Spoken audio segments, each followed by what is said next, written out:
আসসালামু আলাইকুম এভরিওয়ান, কি অবস্থা সবার? কেমন আছেন সবাই? আশা করি সবাই ভালো আছেন, খুব ভালো আছেন এবং যেমনই আছেন আলহামদুলিল্লাহ বলেন।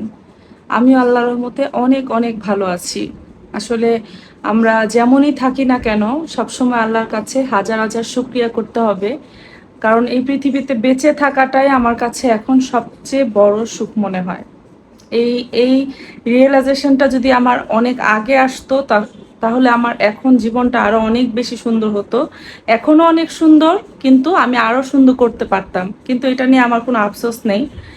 এখন আমি বলছি কারণ কি, আমরা সব সময় একটা হতাশা নিয়ে থাকি, আমার এটা নেই সেটা নেই, আমার এই থাকতো সেই থাকতো, কিন্তু একটা বারের জন্য যদি একটু মানুষ আমরা ভাবি যে আমরা যে সুস্থ হয়ে আল্লাহর দরবারে বেঁচে আছি, এই পৃথিবীতে বেঁচে আছি, এটাই কতটা মানুষ।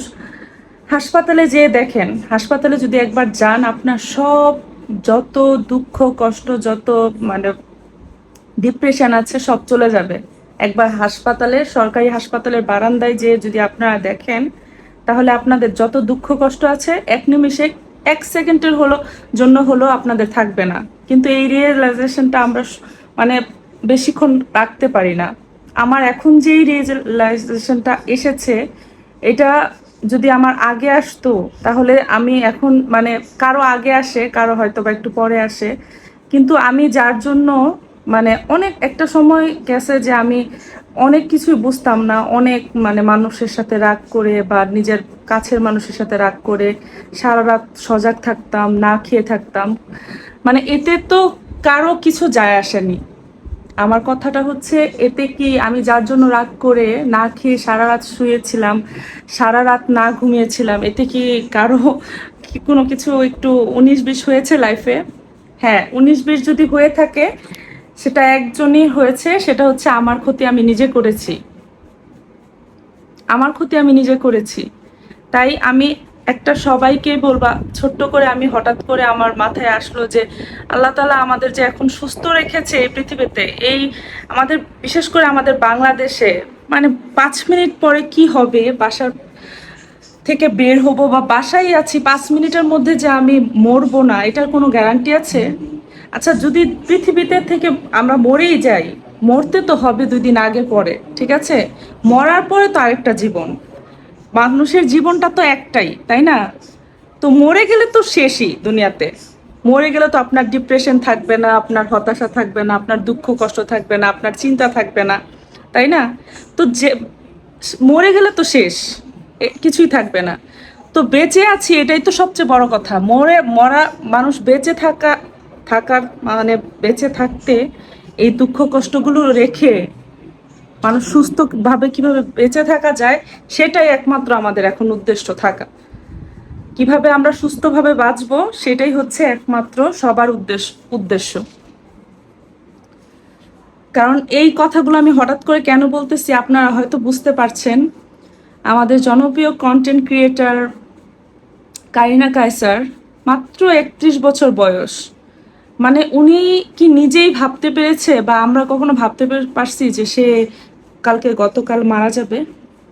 বা আমরা নিজেই যে আজকে একটু পরে বেঁচে থাকবো, এটার কি কোনো গ্যারান্টি আছে?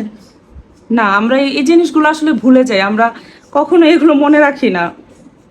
কোনো সময় আমাদের কিন্তু এই রিয়েলাইজেশনটা আসে না। একজন মানুষ মরলে তখন আমরা 2-1 দিন হয়তো বা হাই হতাশ করি, সেম আবার আমরা আবার আগের লাইফে ফিরে যাই। তাই আমার কাছে এখন বর্তমানে সুস্থভাবে বেঁচে থাকা, হেলদিভাবে জীবনে বেঁচে থাকা, এটাই সবচেয়ে ভালো মনে হয়, এটাই সবচেয়ে বড় উদ্দেশ্য। তাই সবাইকে একটা কথাই বলি, আপনাদের যা যতটুকু আছে, আপনাদের যদি মাথার উপরে একটা ছাদ থাকে, 3 বেলা যদি খেতে পারেন, তাহলে আলহামদুলিল্লাহ বলেন। আর আলহামদুলিল্লাহ বলে চেষ্টা করে এগিয়ে যান, যাতে আরো সুন্দরভাবে থাকতে পারেন। কিন্তু একটা জিনিস, যতটুকুই আছে অতটুকু নিয়ে শুকরিয়া আদায় করে সামনের পথে এগিয়ে যান, এবং কোনো হতাশা ডিপ্রেশন কাছে কাছে আসতে দিবেন না। আর যতটুকু হেলদি লাইফ লিড করা যায় ততটুকু করবেন। বাহিরে খাওয়া দাওয়া, বাহিরে শো অফের জন্য রেস্টুরেন্টে সপ্তাহে সপ্তাহে খেয়ে, তারপরে বিভিন্ন জিনিস, আনহেলদি জিনিস খেয়ে খেয়ে নিজেকে শো অফ করা, তারপর নিজের মুখে যা মজা লাগবে তাই কিন্তু খাওয়া যাবে না। ঠিক আছে, এক্সারসাইজ করা। আমি আমি নিজে বলতেছি আপনাদের, বাট আমিও যে খুব বেশি সচেতন তা না, বাট আমার রিয়েলাইজেশন আসছে, আপনাদের সাথে শেয়ার করছি। কারণ কি, আমি আপনাদের সাথে ব্লগ ইদানিং শেয়ার করতেছি, আমি যেটাই মনে মনে আসবে আমার রিয়েলাইজেশন, সেটাই আপনাদের সাথে শেয়ার করব। কারণ আমি মানে কালকে থেকে আমি একটা জিনিসই ভাবতেছি যে আল্লাহ তালা আমাদের সুস্থভাবে বাঁচিয়ে রাখছে, এটাই কম কি। আমরা সারাদিন এটা নাই ওটা নাই, এটা নাই ওটা নাই, আমার ছেলের কি হবে, হাজব্যান্ডের কি হবে, ভবিষ্যতের ফিউচারে কি হবে, আগামী সপ্তাহে কি হবে, 5 বছর পরে কি হবে, 10 বছর পরে কি হবে, এইগুলো নিয়ে আমরা ভাবি। তো আমরা 5 মিনিট পরে কি সুস্থভাবে বাঁচবো নাকি সেটা চিন্তা করি না। তো এই মুহূর্তটাকে কিভাবে ভালো রাখা যায়, এই মুহূর্ত কিভাবে সুস্থভাবে বেঁচে থাকা যায়, সেটাই সবচেয়ে বড় উদ্দেশ্য। আল্লাহর কাছে হাজার হাজার শুকরিয়া আদায় করে 5 ওয়াক্ত নামাজ পড়ে আল্লাহর কাছে একটাই উদ্দেশ্য, যে আল্লাহ তুমি আমাদের সুস্থভাবে বাঁচিয়ে রেখেছো, সুন্দরভাবে বাঁচিয়ে রেখেছো, এটাই তোমার কাছে হাজার হাজার শুকরিয়া। আর অবশ্যই আমরা ভালোভাবে চলার চেষ্টা করব। সবার আগে হচ্ছে আল্লাহর কাছে হাজার শুকরিয়া আদায় করব, আবারও বলছি, সুস্থভাবে একটা জীবন সবাইকে বানাতে হবে, সুস্থ স্বাভাবিক জীবন বানাতে হবে। আমাদের বাংলাদেশের মানুষের এখন যে লাইফস্টাইল, এটা কোনো সুস্থ মানুষের লাইফস্টাইল না। আমার বোন, আপন বোন হচ্ছে দেশের বাইরে থাকে, প্রতিদিন তার সাথে কথা হয়, প্রতিদিনই তার সাথে কথা হয়। তার লাইফস্টাইল এখন, তাদের দেশের যে লাইফস্টাইল আছে, এগুলো শুনে আমার মানে হয়ে আমি তাকিয়ে থাকি যে এগুলো কি মানুষের মানে লাইফ হয়? এরকম লাইফ হয় যখন যার ইচ্ছা হচ্ছে তখন এক্সারসাইজ করছে। এক্সারসাইজ তাদের একদম ম্যান্ডেটারি, এক্সারসাইজ তাদের করতে হবে। আমরা আজ করব না কাল করব, কাল করব না পরশু করব, এগুলো করে করে সারা দুনিয়াতে যত রোগ আছে সব আমাদের শরীরে বাসা বেঁধে, বাংলাদেশের যত মানুষ আছে সব হচ্ছে রোগী। ডায়াগনস্টিক সেন্টার, ক্লিনিক, হাসপাতালগুলো গেলে বুঝতে পারবেন বাংলাদেশে কি পরিমাণ রোগ বাড়ছে। আর বিশ্বের সবচেয়ে বেশি গ্যাসের ওষুধ বিক্রি হয় বাংলাদেশে, এটা হচ্ছে প্রমাণিত হয়েছে গবেষণায়। চিন্তা করেন বাংলাদেশের মানুষের কি পরিমাণ গ্যাস। তো বিদেশের লাইফস্টাইল আমরা ফলো করতে পারবো না কি জানি না কখনো, কিন্তু করার চেষ্টা করব।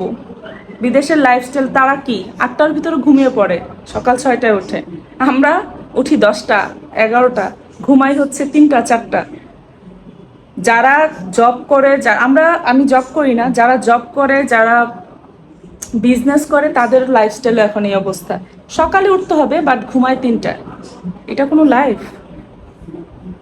হ্যাঁ, কিছু মানুষ আছে একদম বুঝে গিয়ে একদম শেষ বয়সে, যখন আর কিছু করার থাকে না, যখন 50+ বয়স হয়ে যায়, যখন দুনিয়ার রোগ শরীরে ধরে যায়, তখন বুঝে। কিন্তু আমরা যদি একটু আগে ইয়াং থাকতে থাকতে, যদি ছোটবেলায় থাকতে, যদি ছোট বাচ্চাদের একটু আর্লিভাবে হেলদিভাবে লাইফস্টাইলটা শুরু করি, আমরা যদি নিজে হেলদিভাবে লাইফটা শুরু করি, তাহলে আমাদের বাচ্চারাও আমাদের থেকে শিখবে, হেলদিভাবে লাইফটা শুরু করবে। তো সবার কাছে একটাই চাওয়া, জীবনটা অনেক ছোট্ট, জীবনটা অনেক অনিশ্চিত, এই ছোট্ট একটা অনিশ্চিত জীবনকে খারাপ করবেন না। এই ছোট্ট জীবনটাকে কিভাবে সুন্দর করা যায়, কিভাবে স্বতঃস্ফূর্তভাবে আনন্দ নিয়ে সুস্থভাবে জীবনযাপন করা যায়, সেটাই সবাই চেষ্টা করবেন। আজকের মতো আমি ছোট্ট ভিডিওটা এখানেই শেষ করছি। আল্লাহ হাফেজ।